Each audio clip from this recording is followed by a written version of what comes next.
Saudara yang berbahagia, watak trait adalah sifat batin yang dapat mempengaruhi pikiran dan tingkah laku seseorang.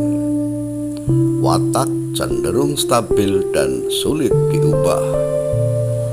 Watak seseorang merujuk pada sifat, karakter, dan perilaku bawaan yang dimiliki individu sejak lahir.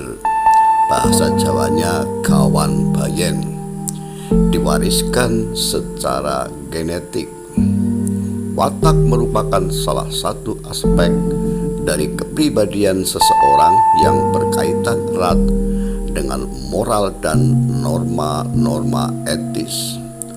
Watak juga bisa diartikan sebagai ciri khas yang membedakan seseorang dari yang lain dan dapat dilihat dari ucapan serta tindakannya. Seseorang yang memiliki watak pemalu atau pemarah, senang humor, atau bicara porno, maka dalam situasi tertentu sering keluar watak aslinya. Watak juga dapat dikategorikan berdasarkan sifat-sifatnya seperti watak baik, jujur, sabar, rendah hati, adil. Watak buruk, egois, keras kepala, serakah, sombong. Watak kuat, teguh, ulet, pantang menyerah. Dan watak lemah, penakut, pemalas, suka mengeluh, dan mudah menyerah. Watak bisa positif seperti jujur, sabar, ramah, atau negatif seperti egois, pemalas, sombong. Kini, memahami watak seseorang di berbagai aktivitas kehidupan menjadi semakin penting, terutama dalam membangun hubungan sosial maupun pekerjaan agar bisa lebih harmonis. Untuk mengetahui watak seseorang, Anda bisa mengamati perilaku, mendengarkan cara berbicara, memperhatikan ekspresi wajah, dan melihat bagaimana mereka berinteraksi dengan orang lain. Meskipun tidak selalu mudah, watak seseorang dapat diamati melalui perilaku, ucapan, dan cara mereka merespons situasi. Selain itu, memahami nilai-nilai dan keyakinan mereka serta bagaimana mereka menghadapi situasi sulit yang penuh dengan tantangan juga bisa memberikan wawasan. Amati tindakan mereka sehari-hari. Perhatikan bagaimana mereka berinteraksi dengan orang lain, bagaimana mereka merespons berbagai situasi, dan bagaimana mereka menangani masalah.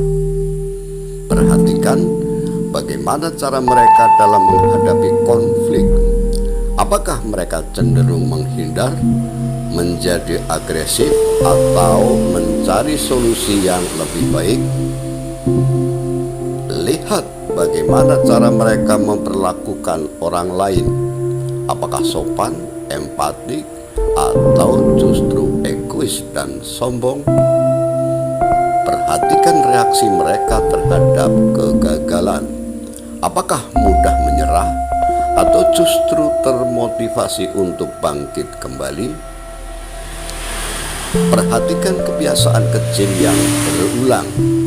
Kebiasaan ini seringkali mencerminkan karakter seseorang. Dengarkan cara mereka bicara.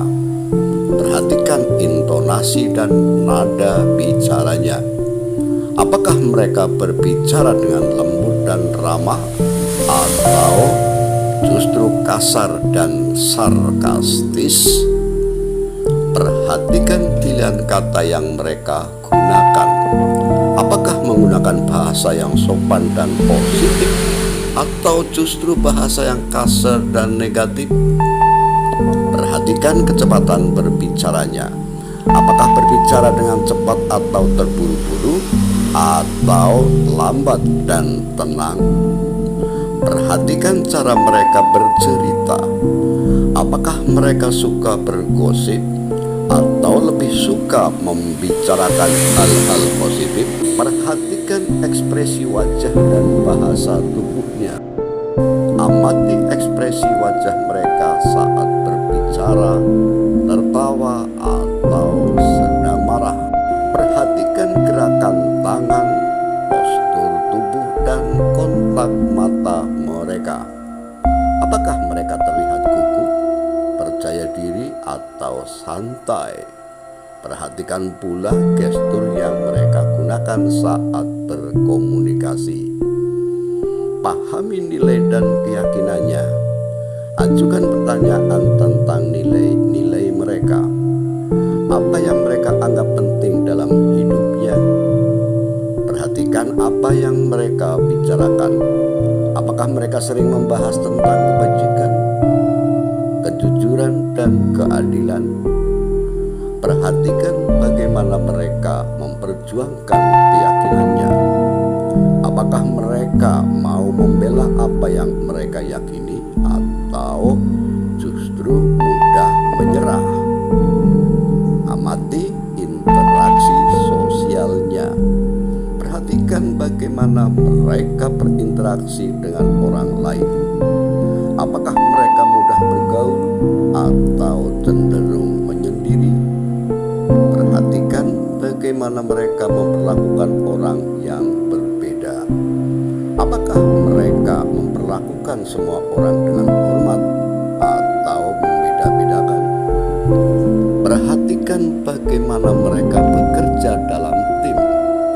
Apakah mereka bisa bekerja sama dengan baik atau cenderung mendominasi? Memahami watak seseorang bukan hanya tentang mengetahui label atau kategorinya, tetapi lebih pada mengenali kekuatan, kelemahan, dan potensi yang ada pada dirinya, sehingga kita dapat memberikan dukungan yang tepat, membantu mereka dalam mengembangkan diri dan menempatkan mereka pada posisi yang sesuai dengan keahlian mereka. Kita juga menjadi tahu mengenai kelebihan dan kekurangan yang dimilikinya, mampu menentukan pilihan sikap dengan lebih mudah, bisa memahami sehingga bisa membuat seseorang mengerti apa hal yang disukai ataupun tidak disukai, serta membuat kita ikhlas untuk menerima keadaannya. Setelah kita bisa memahami watak orang lain, apakah kita juga bisa mengenali watak diri kita sendiri? Dan jika kita menemukan watak negatif, watak buruk, dan watak lemah, apakah watak tersebut bisa kita ubah?